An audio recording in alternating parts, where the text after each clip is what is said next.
August 2026. There Will Come Soft Rains by Ray Bradbury.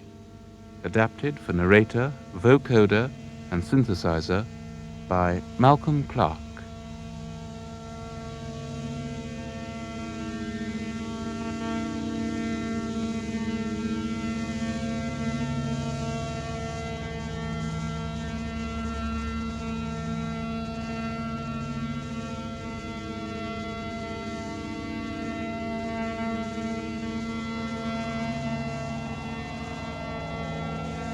The house is an altar with 10,000 attendants, big, small, servicing, attending. The ritual of the religion continues.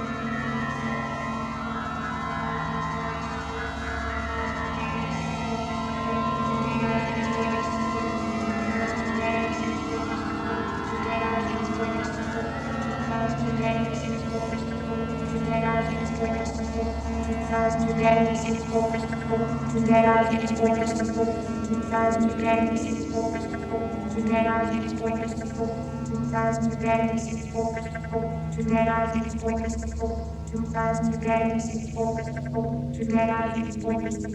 2026.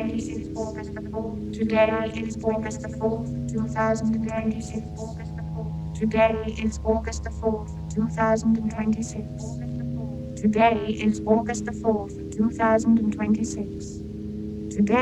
August the 4th, 2026. Today is August the 4th, 2026. The morning house stands empty. The clock ticks on, repeating its sounds into the emptiness. 7, 9, breakfast time. 7, 9, breakfast time.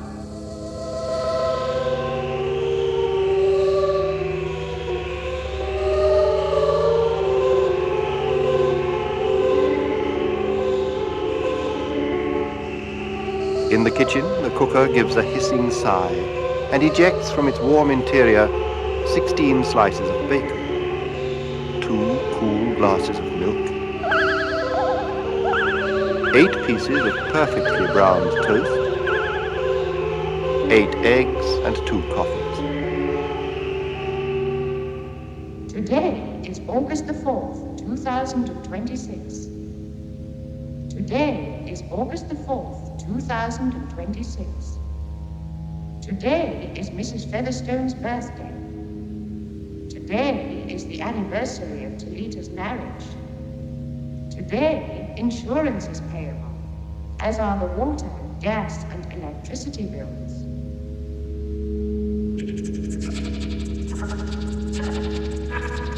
Somewhere in the walls, computer tapes are gliding under electronic eye.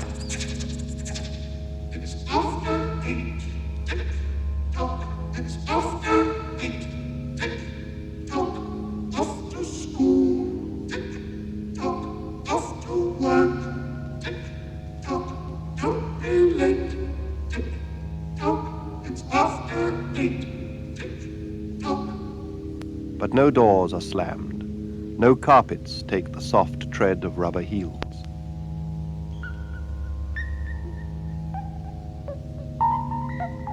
Rain, rain, go away, rubber boots and raincoats for today. Rain, rain, go away, rubber boots and raincoats for today.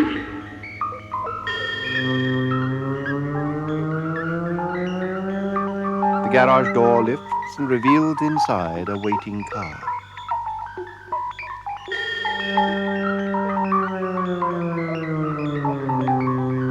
The door has swung down again. It's 8:30, and the eggs are shriveled and the toast is like stone. An aluminium wedge scrapes them into the sink, where hot water whirls them down a metal throat which digests and flushes them away to the distant sea. The dirty dishes are washed and sterilized. They emerge twinkling dry. 9:15, time to clean. 9:15, time to clean.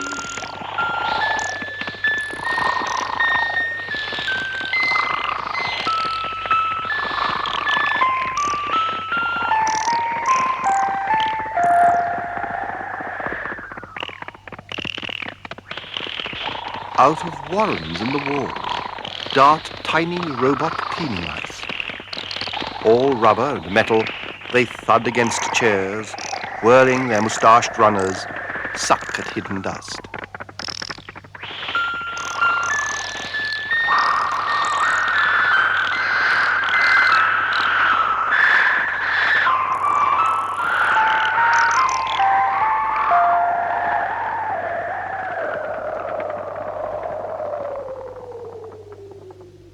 They have popped back into their burrows, their pink electric eyes fading.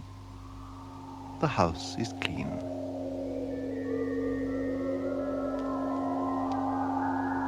The sun has come out. The house stands alone in a city of rubble and ashes. This is the only house left standing. At night, the city gives off a radioactive glow which can be seen for miles.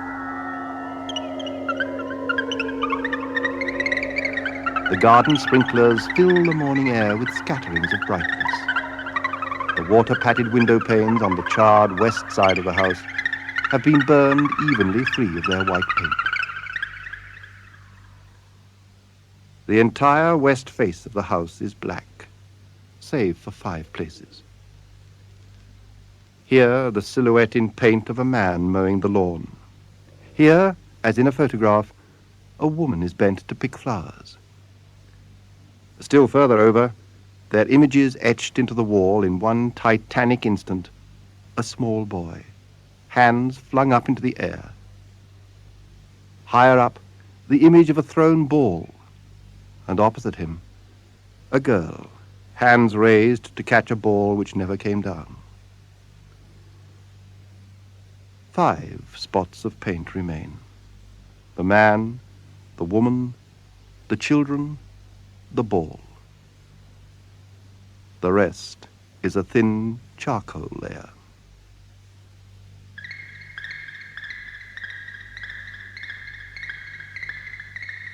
The gentle sprinkler rain fills the garden with falling light.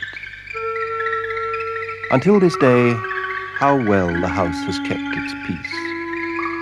How carefully it inquires, who goes there? What's the password?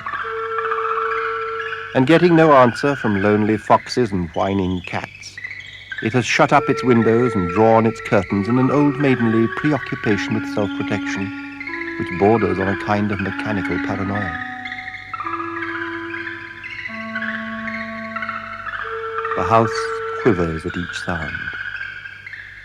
If a sparrow should brush a window, the blinds snap up. The bird, startled, flies off. Not even a bird must touch the house. The house is an altar with 10,000 attendants, big, small, servicing, attending.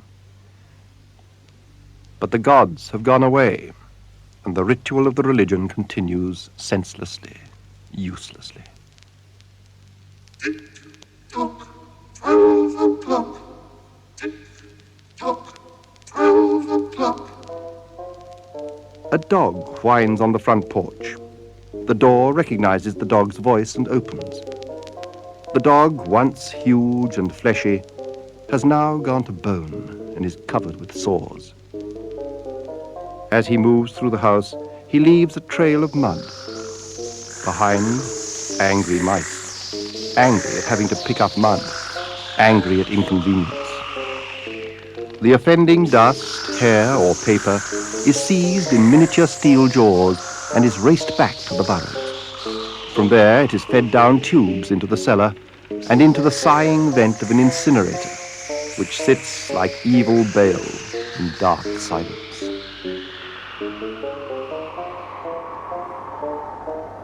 The dog sniffs the air and scratches the kitchen door. Behind the door, the stove is making pancakes and filling the house with a rich, baked odor. He froths at the mouth, lying at the door, sniffing. His eyes turned to fire. He runs wildly in circles, biting at his tail. Spins in a frenzy and dies. He remains in the parlor for an hour. Tick-tock, 2 o'clock. Tick-tock, 2 o'clock.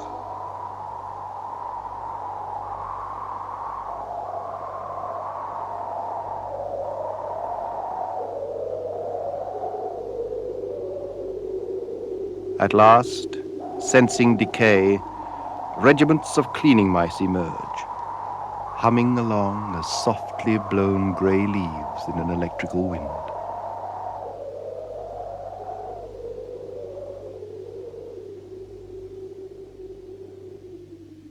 $2.15, all is clean. $2.15, all is clean. The dog has gone. In the cellar, the incinerator glows suddenly, and a whirl of sparks leap up the chimney. 2:39, bridge time. 2:39, bridge time. Bridge tables sprout from the patio walls. Playing cards flutter down into pads in a shower of pips. Music is playing.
Tick-tock, 4 o'clock. Tick-tock, 4 o'clock. The cards untouched, the tables fold like great butterflies.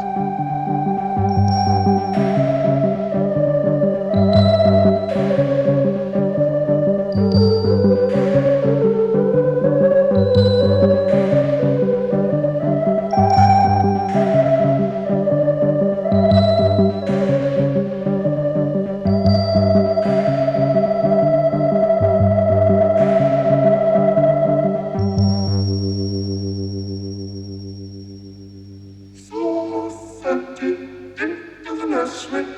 4:30, into the nursery.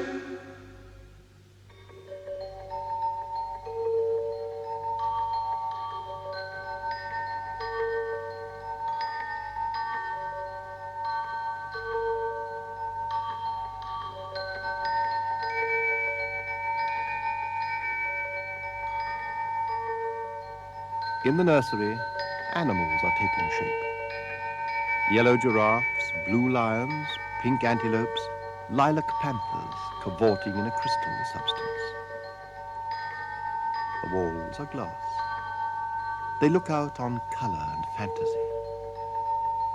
Butterflies of delicate tissue flutter among the sharp aroma of animal spores. There is a sound like a great matted yellow hive of bees within a dark bellows. The lazy bumble of a purring lion. Now the walls are dissolving into distances of parched weed, mile upon mile, and warm, endless sky.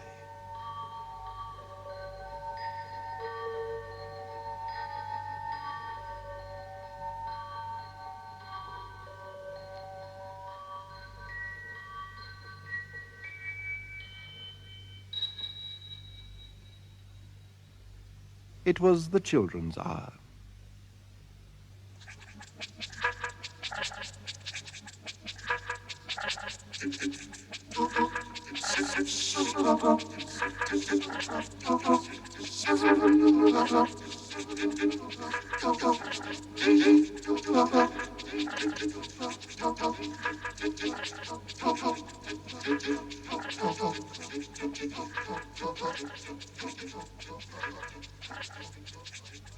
In the study, on a metal stand opposite the hearth, a cigar is alight, half an inch of soft grey ash on it, smoking, waiting. Tick-tock, 9 o'clock. Tick-tock, 9 o'clock.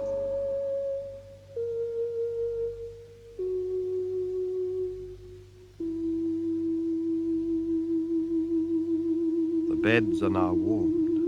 The night is cold.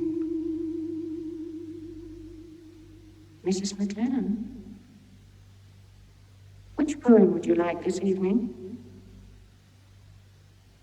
Since you express no preference, I shall select a poem at random. Sarah Teasdale, as I recall, your favorite. There will come soft rains and the smell of the ground, and swallows circling with their shimmering sound, and frogs in the pools singing at night, and wild plum trees in tremulous white. Robins will wear their feathery fire, whistling their wings on a low fence wire. And not one will know of the war, not one will care at last when it is done. Not one would mind, neither bird nor tree, if mankind perished utterly. And spring herself, when she woke at dawn, would scarcely know that we were gone.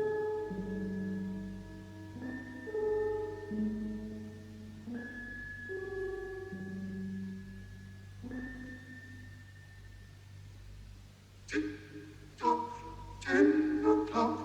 Tick-tock, 10 o'clock.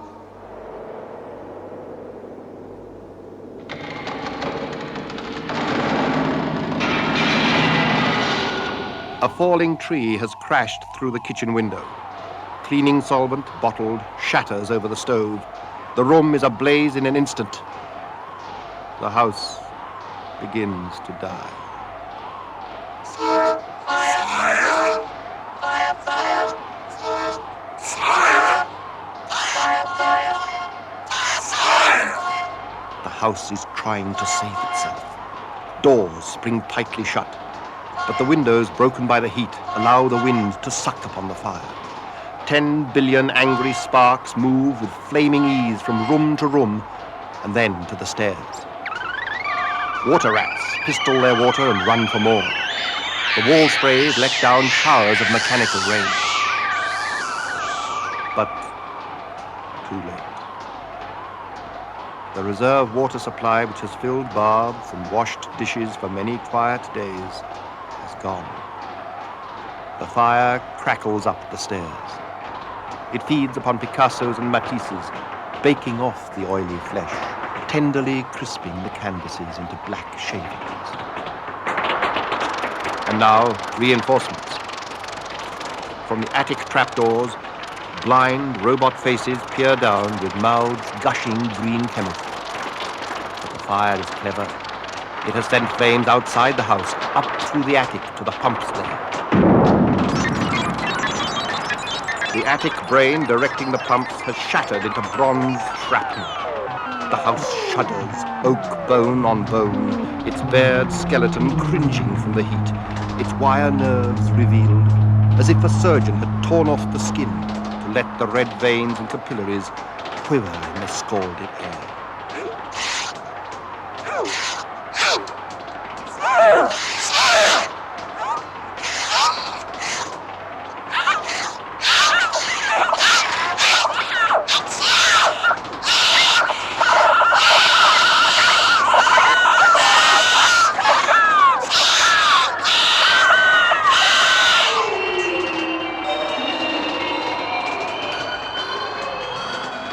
In the nursery, the jungle burns. Blue lions roar, giraffes bound off. Panthers run in circles, changing color. The animals running before the fire vanish off toward a distant steaming river. The splendor falls on castle walls, and snowy summits old and snow. Along the light paths of water, wild cataract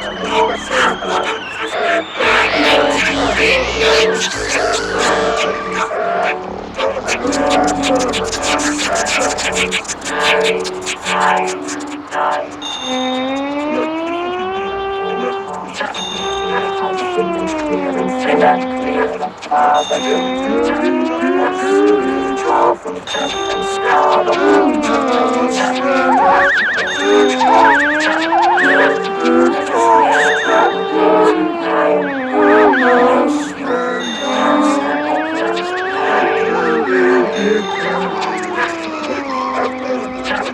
oh, love, they die.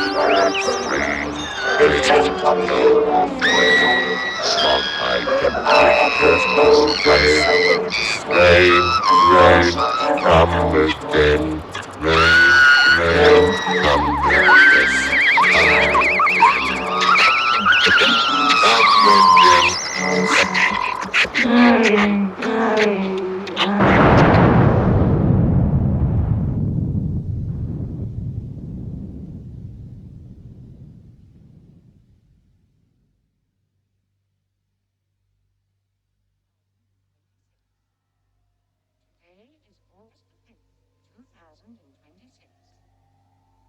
Today is August the 5th, 2026.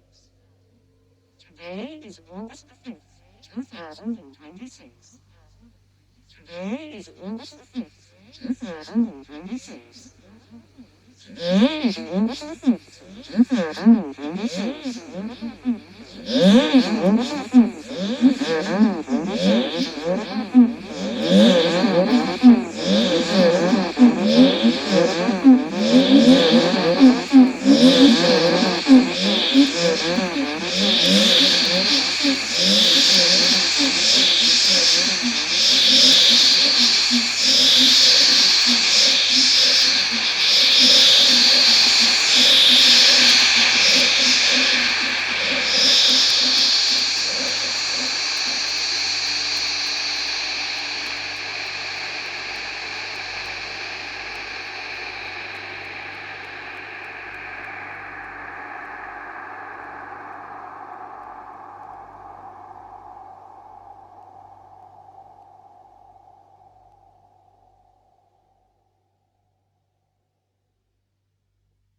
August 2026.